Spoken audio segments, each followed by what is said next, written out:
You know, whether you're someone that loves Glocks or hates Glocks, I think one thing we can all agree on is that Glocks don't have the greatest trigger in the world. Now, I know some people say, well, I actually like a Glock trigger. Well, that's great if you like it, but it's still not the greatest trigger in the world. Let's face it has a lot of take up, it stacks really badly, and then it hits this wall, and then it breaks like you're crushing a plastic Easter egg in your hand. It's just not the greatest trigger. And then when it does break, it has that ka-thunk sound. And that ka-thunk sound is very representative of what it feels like. It's just not a very solid trigger. It's just not something I prefer at all, which is why I'm going to install these. Now, this is a New York 1 trigger, and this is a 3.5 pound connector, or some people call them a 4.5 pound connector now.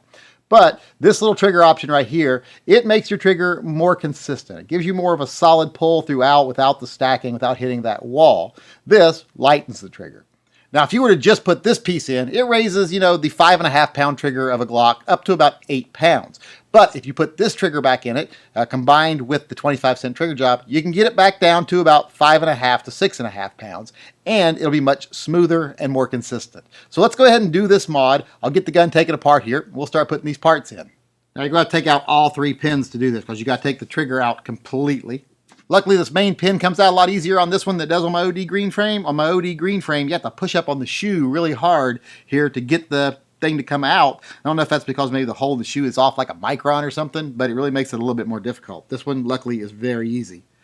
Okay, now I already did the little polish job on this the other night, so all I got to do first is take the little spring out. Once you get this out of here, there's a little spring in there. I just got to get that out of there.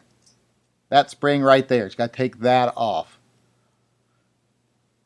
So now I got this spring out. Now I need to put in the little New York 1 spring. All right, you take your little housing here, now that once you have it out, and you hold it with your little metal pushy thingy, like I like to call it. A lot of people call it an ejector or whatever. I call it the little metal pushy thingy. You hold that pointing that way, away from you, and you take your spring with the spring pointed the same direction, and you just put that in there. And then you just snap it into place. You don't know if you heard that right there, but a little leg comes out underneath right there and snaps it right into place, and that is all you got to do for that. Now all I got to do is take off the little connector here and replace that. And that's real easy. You just pry that right off. Then you just stick the new one in its place right there. Real easy to do. Then since I've already done the polish job on this, I just have to put this back together. Now, a lot of people say that when I was doing my polish job the other night, I forgot to polish the firing pin in my Glock 2. Well, I shouldn't have said that you have to do that if you've got a stock firing pin. My firing pin is already polished. It's one of those aftermarket firing pins that a friend gave me. It looks like it's got the golf ball divots on it. I guess it's like lightweight or something.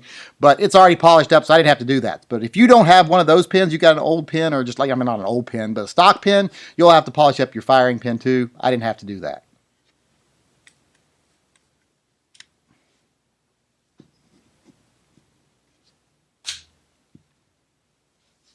Okay, I've got all the parts put back together now. Now I just got to put the pins in.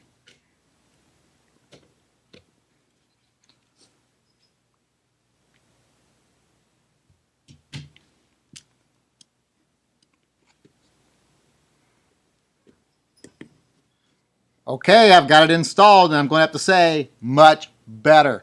Gone is that take up. There's not that loose take up right there. If I put a little pressure on the trigger, it ain't moving. It's more consistent now. It's a solid pull all the way through. Then it kind of stops right here, a little bit of stacking, and it breaks.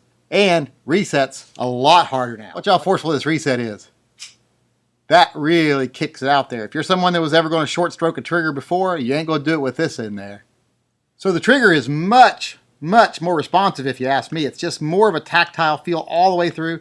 From the second you start putting pressure on the trigger, you feel it. You don't feel as much of a difference between the break and the pull.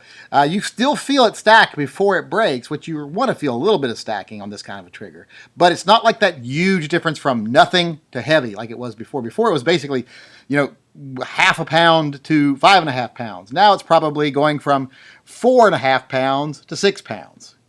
Now, remember, I'm a revolver shooter, so I like a stiffer double-action revolver trigger, but this, in my opinion, is a great mod for a Glock. I've never been happy with the trigger on a Glock ever, but this trigger I can live with, more so than I could any other standard Glock trigger. So, in my opinion, this is the way to go. I'm going to do this on all my Glocks now. This was kind of a test. I got to fire one at the range the other day for, the first time that I ever really paid attention to the trigger. Now, there are other options for the New York trigger. You can get one that's heavier that makes it up to 12 pounds and take it down a little bit more, etc. But this is the one I like. I like the New York 1 trigger, the little olive trigger. It takes your trigger up to 8 pounds. Then when you put a 3.5-pound connect with it, it takes it back down to about 5.5, 6.5 pounds. So it's really not much heavier than a standard Glock, but it is much more consistent, much better in my opinion.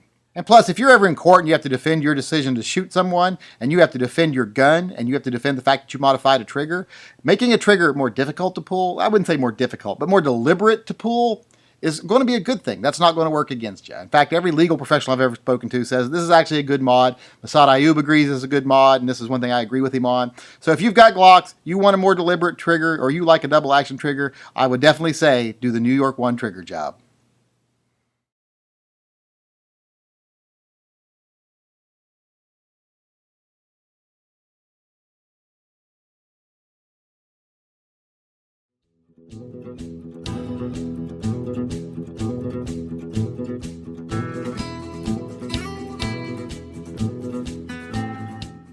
You ain't even my real dad.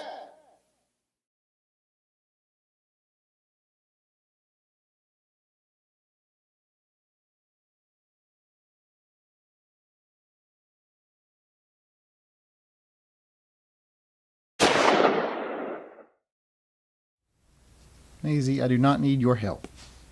I know you might think I need your help after that last video, but I do not need your help. I am perfectly capable of taking a Glock apart. So go on.